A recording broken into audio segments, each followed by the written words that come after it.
So welcome back students. This is the third lecture of civics chapter 3 features of constitution. So in the first we saw introduction to constitution, and then we saw federalism, then separation of powers. Okay, and in the second lecture we saw that who deals with what subject, that which are the subjects in union government, with state government, with both the governments. Then we saw what is union territory, then what is parliamentary system of government, what is independent judiciary, and what is single citizenship. So now, before going to process of amending the constitution, we will first see this part. Do you know? So you have surely seen currency notes. The words guaranteed by the central government are printed on currency notes. Okay, so students, here we can see that guaranteed by the central government, केंद्रीय सरकार द्वारा प्रत्याभूत. Okay, so this shows that these notes are legal. Okay, these notes are original. If you have seen the badge on the uniform of a policeman, it reads Maharashtra Police. Okay, so this also shows one authority, that Maharashtra Police, legal. Sadrakshanaya Khalanigrahanaya. Okay, so now again we have, you must have surely come across the following, that Indian Railways, this is Indian Railways symbol, then Maharashtra State Road Transport Corporation, okay, ST, State Transport. This means that in our country government functions at two levels. Okay, one is the central government and the other is state government. For example, Maharashtra state government, Karnataka state government, these are state governments, and one is central government. Okay, so here we saw guaranteed by central government means केंद्र सरकार. ठीक आहे, केंद्र सरकारकडून ते अधिकृत केलं आहे. ठीक आहे, ओरिजिनल आहे केंद्र सरकारद्वारा. हे आहे महाराष्ट्राचे police.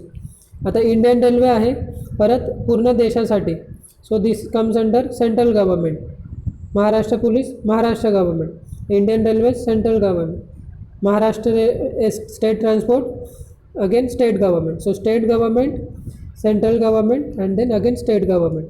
Here central government. So what this shows, that in India we have federal system of government. Federal means two levels of government. Okay, so there are two levels of government there, and one is at central level and other is at state level. Okay, so now for next question for homework is, there are how many levels of government and what are the names of those levels of government in India? Process of amending the constitution. ठीक आहे, आता आपण बघणार आहोत की जी प्रक्रिया आहे,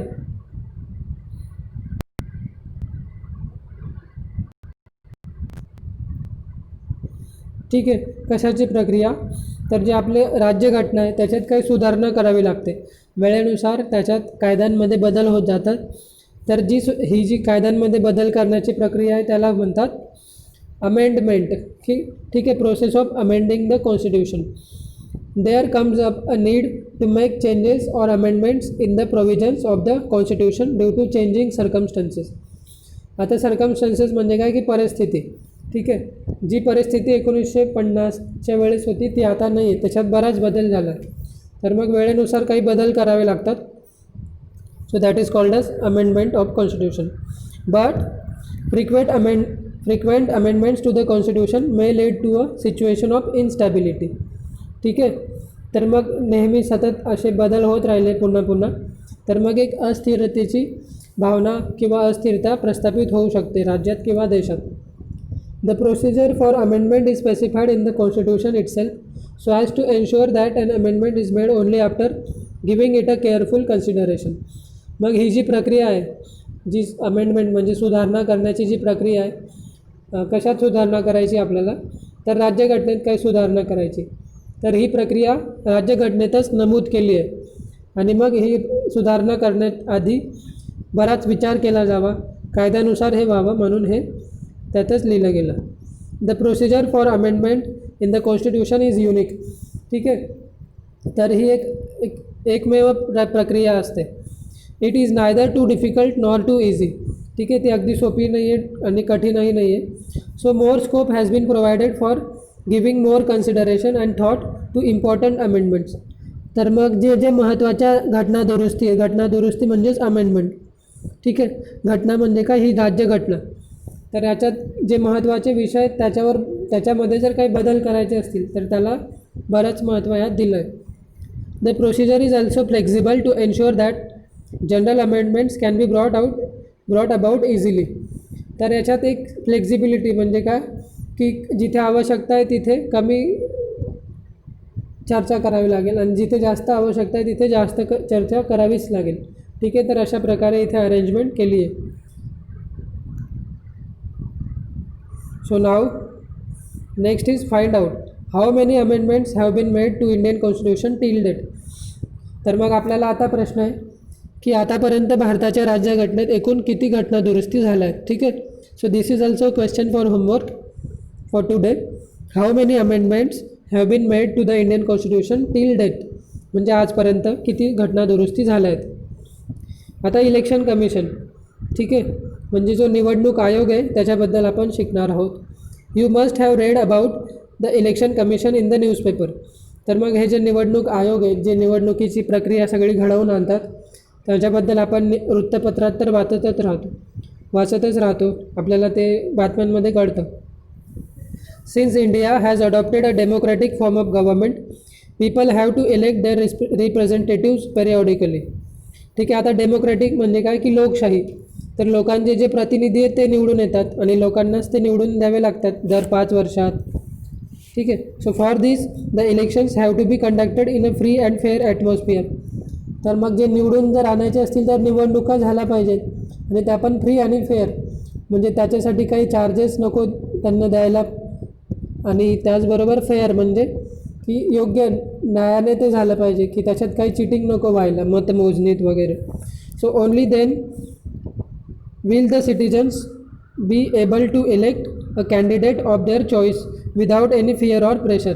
ठीक आहे, जर मग ही प्रक्रिया फ्री असेल आणि योग्य असेल, विदाउट एनी अनफेअर मीन्स, ठीक आहे, म्हणजे काही चुकीचा मार्ग अवलंबल्याशिवाय असेल, ठीक आहे, सगळी प्रक्रिया अगदी त्यांच्यासमोर झाली असेल, तर मग त्याने काय होईल की लोक अगदी निर्भयपणे आणि कोणाच्याही दबावाखाली न येता हे त्यांचे प्रतिनिधी निवडून आणून देतील. If the government were to conduct elections there might be no guarantee of such free and fair and just atmosphere for the elections. आता जस्ट म्हणजे काय की न्यायिक, म्हणजे न्यायाने ते झालं, कायद्यानुसार ते झालं. ठीक आहे, पण जर जे सरकार आता सत्तेत आहे त्यांनी जर इलेक्शन कंडक्ट केलं तर मग बरीच शक्यता आहे की ते काही चुकीचा मार्ग वापरतील. त्यामुळे मग एक निवडणूक आयोगाची स्थापना केली गेली. ठीक आहे, hence the constitution has entrusted the responsibility of conducting elections to an independent machinery. ठीक आहे, आता मशिनरी म्हणजे काय, तर तिथे खरोखरचं मशीन नसतं किंवा यंत्र नसतं. ही जी प्रणाली आहे, ठीक आहे, ही जी यांची सिस्टीम आहे निवडणूक आयोगाची, की पूर्ण देशाचा एक आयोग, नंतर प्रत्येक राज्याचा आयोग, नंतर जिल्ह्यामध्ये त्यांचं कार्यालय. ठीक आहे, तर ही जी टोटल आहे याला म्हणतात मशिनरी. तर हे स्वतंत्र आहे, त्यांचं जी कार्यभार आहे तो स्वतंत्र आहे निवडणूक आयोगाचा. आणि ही जबाबदारी मग कोणी दिली त्यांना, तर राज्यघटनेनेच ही जबाबदारी दिली आहे निवडणूक आयोगाला. कशाची जबाबदारी, तर निवडणुका घेण्याची. This machinery is known as the election commission. तर यालाच म्हणतात आपण निवडणूक आयोग. The responsibility of conducting all elections in India is rest with the election commission. Okay, so now next question for homework is what is the responsibility of election commission.